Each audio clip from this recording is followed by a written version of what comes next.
Well, tonight a movement is growing on Atlanta's west side, and it's fueled by the color of money and the people behind it. That's right. CBS 46 photojournalist Schweitzer Lewis shows you why the people trying to build up some of Atlanta's most rundown neighborhoods believe it's a job only they can do.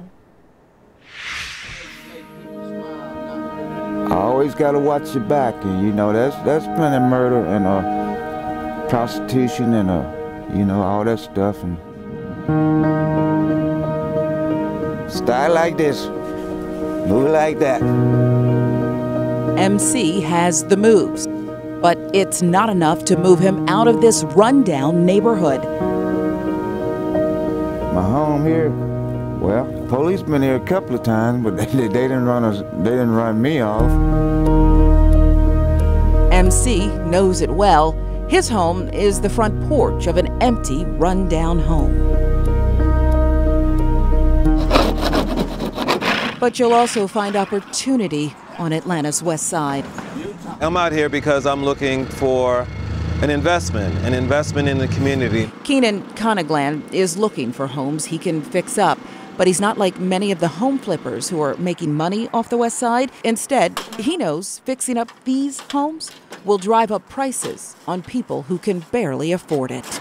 I'm out here because I would like to help us as a community to stake a bigger claim in our destiny. His motive is part of a growing trend in Atlanta, the black community coming together to support itself, not with words, but with actions and money. For many black folks, the time is now to buy property in town because this is a turning point in the history of the city. I'm gonna have my wife, my beautiful wife, to cut the ribbon.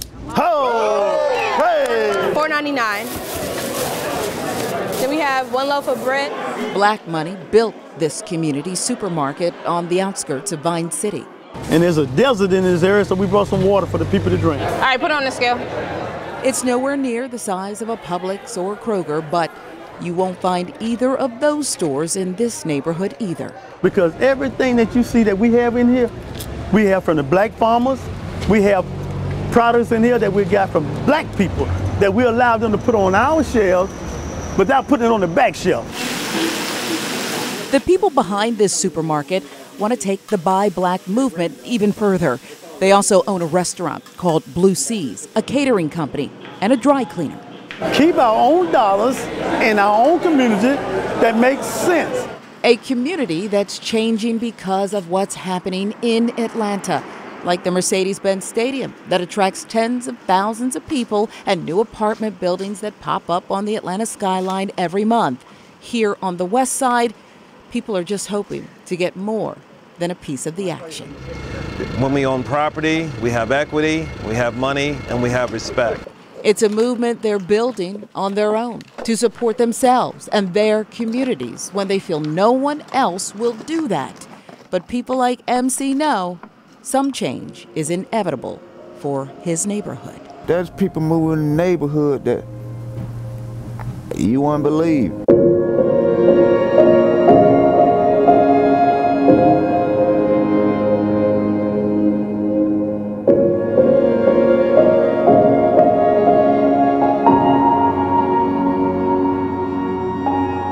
One of the main challenges is to get people to believe in themselves. But we had to get people to pool their resources. We don't get no grants and no loans because Honorable Louis Farrakhan told us we must come and do for ourselves and stop begging others to do for us what we can unite and do for ourselves. So we're not writing our communities off. All we're doing is asking our brothers and sisters to come together. We can do it in the name of God.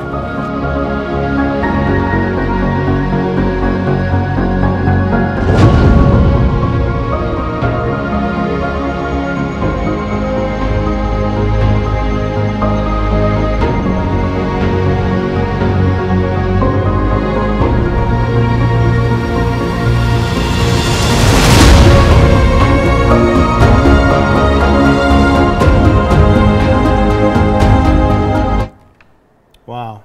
Like one of the men in the piece said, he said, you know, it's about owning property, which is about money, equity, and respect. Yeah, and he's about believing in yourself as well, too. Some powerful themes in that film. That was Schweitzer Lewis, and he does a great job really just telling those stories of people. Yeah, Sharon Reed narrating there.